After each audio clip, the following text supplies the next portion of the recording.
Happy birthday to those celebrating today, and welcome to Imagination Station, joined once again by Chief Scientist Carl Nelson. It's got to be somebody's 60th birthday at the very least here.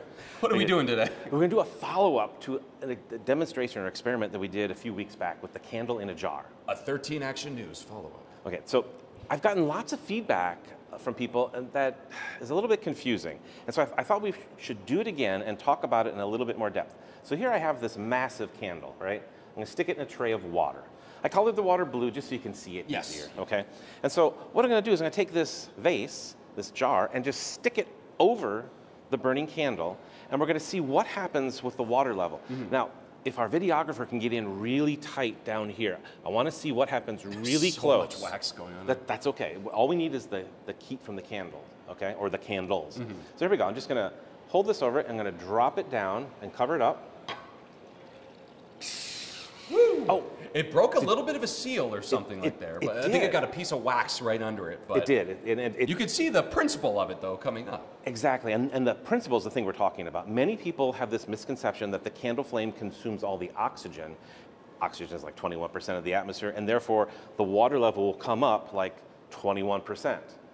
What's really happening, like we talked last time, is this air pressure. We're warming the air inside, and I was hoping the camera would catch some bubbles coming out from the expanding air. You could hear it a little bit.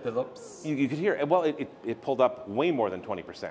So something more is going on here, right? Yeah, it's not the oxygen in there that's being consumed and allowing that. Correct. And if you think about if it was complete combustion of the hydrocarbon from the candle and the oxygen in the air, the number of gas molecules you start with, CO2 and the hydrocarbon, will convert into carbon dioxide and water vapor. The same but it's number. Net zero, exactly. It's essentially net zero. If it's incomplete combustion, it might slightly be different. But so in this case, we have a different way of setting this up. And we have a candle, and I've raised the water level a little bit, and then inside I've connected up a nichrome wire to this power supply around the candle, so we can ignite the candle without, having any air come in and out.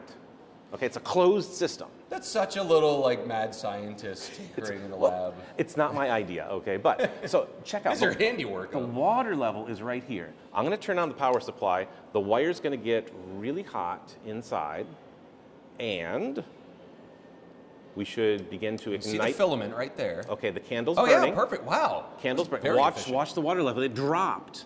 It dropped initially because we warmed the air inside. The warm air expands. And so it pushed that level down, sort of. Yeah, it expanded and pushed the water level down a little bit. Now watch, when the candle finally goes out, look, we're seeing water vapor condense. That's one of the products of the combustion reaction. So water vapor is condensing into water. And when the candle goes out, we should see the water level rise right back up to where it started, where that tape is. And it's exactly what it's doing. So almost again, instantaneous too. You can see as soon as that level is dimming, it's coming woo, just like a really smooth. So I can't say it enough. It's not that we're destroying oxygen or consuming all the oxygen, and that a vacuum is pulling things in. Science doesn't suck, right? That doesn't work. It's air pressure. Put that on a shirt in the gift shop. That's right. It's air pressure that's equalizing the pressure. And right here, closed system. We burn the candle. Candle goes out, goes back to the same level.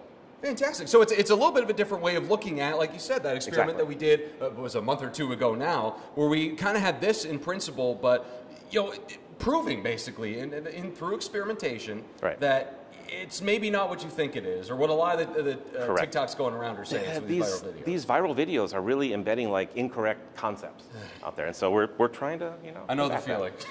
Trying to combat that every day, but this is a great way to do it, and we certainly thank you for always watching these. And again, maybe get a leg up on your neighbors there, going, I think it's this. No, it's actually this.